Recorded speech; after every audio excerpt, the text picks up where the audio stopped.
கான்பிடண்டா இருங்க, நல்லதே நடக்கும். வெற்றி நிச்சயம், வெற்றி நிச்சயம், வெற்றி நிச்சயம். என் நெஞ்சில் குடியிருக்கும் கன்னியாகுமரி மக்கள் உங்கள் அனைவருக்கும் என்னுடைய வணக்கம். என் நெஞ்சில் குடியிருக்கும் காரைக்குடி மக்கள், காரைக்குடி மக்களுக்கும் இந்த நேரத்தில் உங்களுக்கு நான் வணக்கத்தை சொல்லிக்கிறேன். ஏன்னா அன்னைக்கு வந்து பேச முடியாம போச்சு.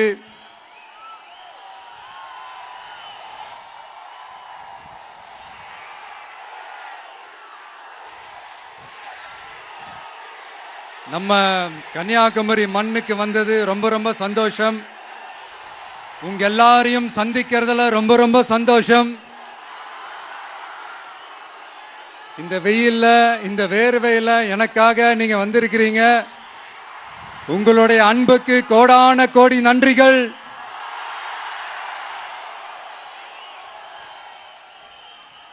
நான் ஒரு சில விஷயங்க நான் கொஞ்சம் அறிவிக்கலான் இருக்கேன். கொஞ்சம் அதை மட்டும் கொஞ்சம் அமைதியா கேட்டீங்கன்னா கொஞ்சம் நல்லா இருக்கும். படிக்கலாமா?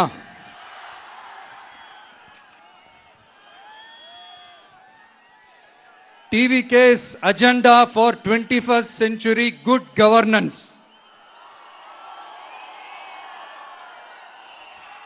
லஞ்சம் இல்லாமல் ஒவ்வொருவருக்கும் அரசின் நலத்திட்டம் போய் சேரும்.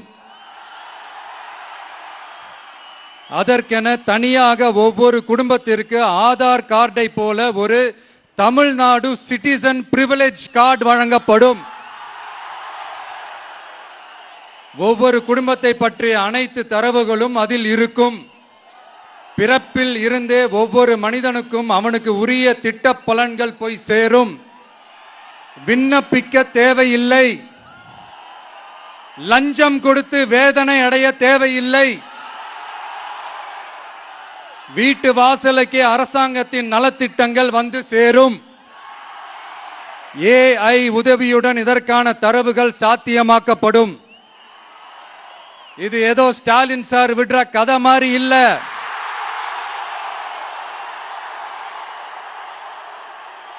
அறிவியல் பூர்வமா சாத்தியமான ஒண்ணுதான் இப்ப நான் சொல்லிட்டு இருக்கேன். அதை நம்ம டிவிக்கு ஆட்சி உருவாக்கி காட்டும். அதாவது இதுவரைக்கும் இந்த கவர்மெண்ட் சிஸ்டத்துல இப்ப நீங்க ஏதாவது ஒரு கவர்மெண்ட் ஆபீஸுக்கு போய் ஒரு வேலை செஞ்சு கொடுக்க போய் கேட்டீங்கன்னா, இவங்கள பாரு, அவங்கள பாரு, இப்ப வா, அப்புறம் வா, இந்த டாக்குமெண்ட் சரியில்லை, அந்த டாக்குமெண்ட் சரியில்லை, அதை எடுத்துக்கிட்டு வா, இதை எடுத்துக்கிட்டு வான்னு இழுத்தடிச்சுக்கிட்டே இருப்பாங்க. அப்படிப்பட்ட இழுத்தடிக்கிறதுக்கு காரணம் வந்து டாக்குமெண்ட்ஸ் இல்ல, டப்பு டப்பு லஞ்சம். இப்படிப்பட்ட ஒரு சிஸ்டம் வந்து அதுக்கு பேர் குட் கவர்னன்ஸ் இல்ல, ஹராஸ்மெண்ட். அதுக்கு பேர் ஹராஸ்மெண்ட். இந்த டப்புலாம் வாங்குறாங்கல்ல, இது சம்பந்தப்பட்ட அந்த ஆபீசருக்கு மட்டுமே போறதில்ல, சம்பந்தப்பட்ட அந்த மினிஸ்டருக்கும் ஒரு கட்டு போகுது.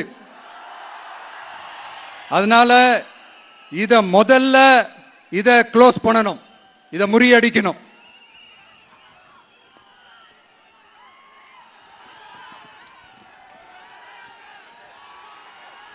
அடுத்தது, நமது அரசு அமைந்த 6 மாதங்களுக்குள் தமிழ்நாடு சேவை உரிமை சட்டம், ரைட்ஸ் டு சர்வீஸ் ஆக்ட் நிறைவேற்றப்படும்.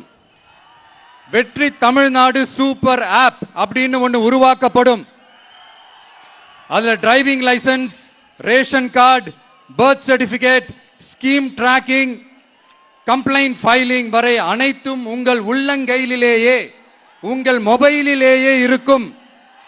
இதில் எந்த சேவை தாமதமானாலும் அந்த அதிகாரி மீது நடவடிக்கை எடுக்கப்படும். மீண்டும் சொல்றேன், இடைத்தரகர் என்று எவரும் இல்லை, எவ்வித லஞ்சமும் இல்லை.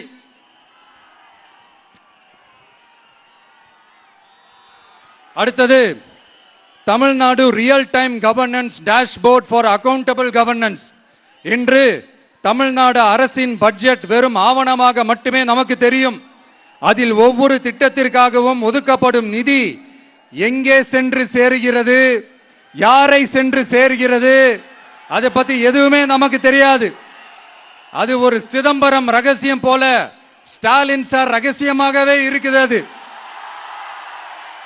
ஆனா நாம அதை மாற்றுவோம்.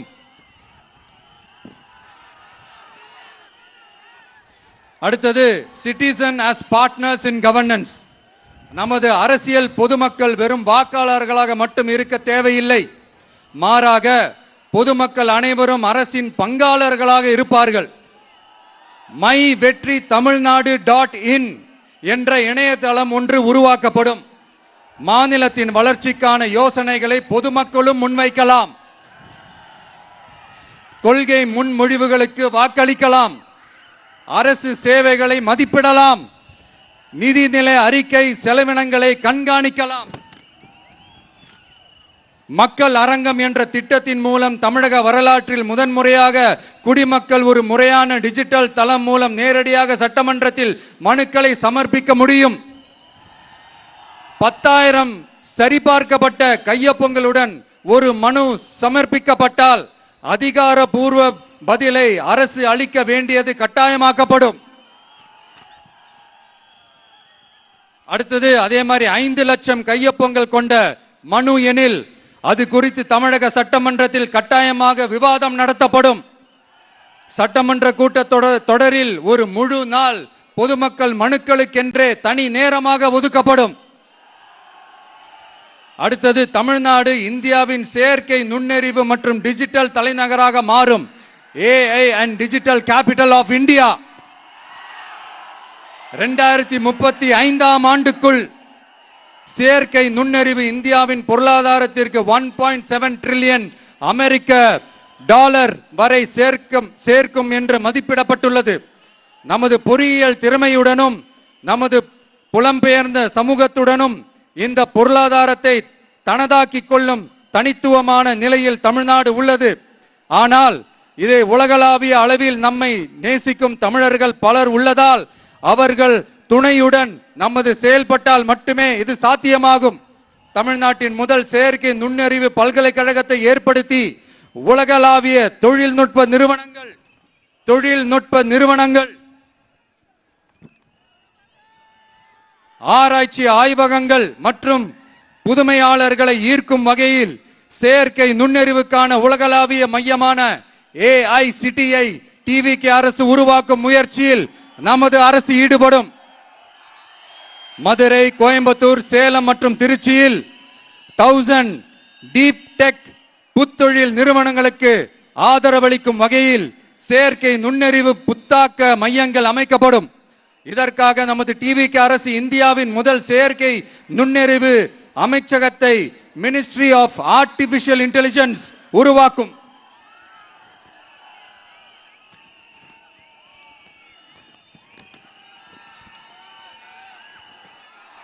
கடைசியாக தமிழ்நாட்டை நிதி ரீதியாக இறையாண்மை, தன்னிறைவு மற்றும் செழிப்புள்ள நாடாக மாற்றுதல்.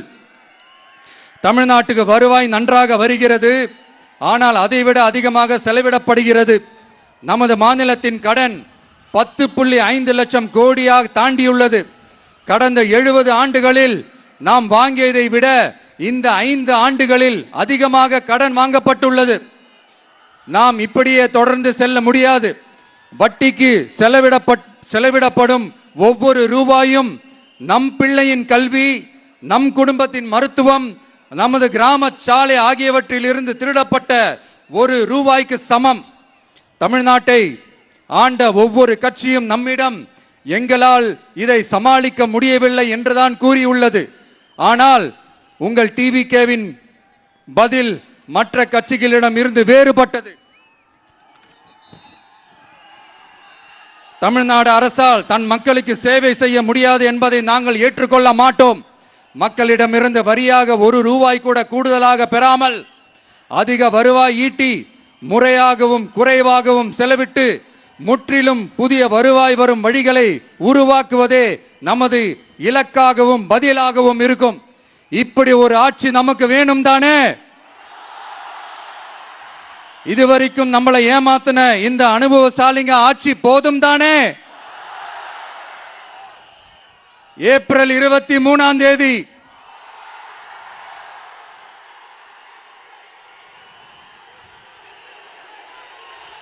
எல்லாரும் ரெடி ஆயிட்டு வீட்டில் இருக்கிற சாமியெல்லாம் நல்லா கும்பிட்டுட்டு உங்க பக்கத்து வீட்டுக்காரங்க, ஏத்து வீட்டுக்காரங்க, நண்பர்கள், தோழர்கள் எல்லாத்தையும் கூட்டிக்கிட்டு சந்தோஷமா முதல்ல பூத்துல போய் நின்னு அந்த விசில் சின்னத்துக்கு நேரா இருக்கிற அந்த பட்டனை ஒரு அழுத்துங்க.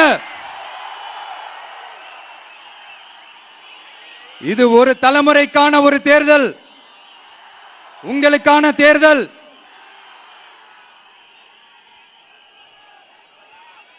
அத்தனை வழிகளையும் தாங்கிக்கிட்டு உங்களுக்காக மட்டுமே வந்திருக்கிறேன். ஒரு நாளும் பொய் சொல்லி உங்களை நான் ஏமாத்த மாட்டேன். இந்த 4 முனை போட்டி, 40 முனை போட்டி, நீ எத்தனை முனை போட்டி, நீ எத்தனை உருட்டினாலும் இங்க 2 முனை போட்டி தான். ஒன்னு டிவிகே, இன்னொன்னு டிஎம்கே. மக்கள் விரோத ஆட்சி நடத்துற ஸ்டாலின் சார் வேணுமா? மக்களை நேசிக்கிற உங்க விஜய் வேணுமா? அவ்வளவுதான் இந்த தேர்தலே. அதனால உங்க பிள்ளைக்கு, உங்க அண்ணனுக்கு, உங்க தம்பிக்கு, உங்க மகனுக்கு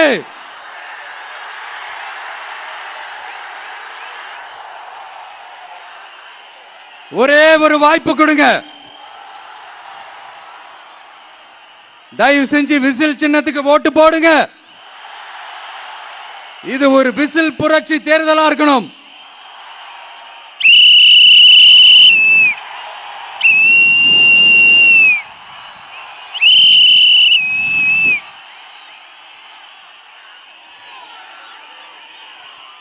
கான்பிடென்டா இருங்க, நல்லதே நடக்கும். வெற்றி நிச்சயம், வெற்றி நிச்சயம், வெற்றி நிச்சயம்.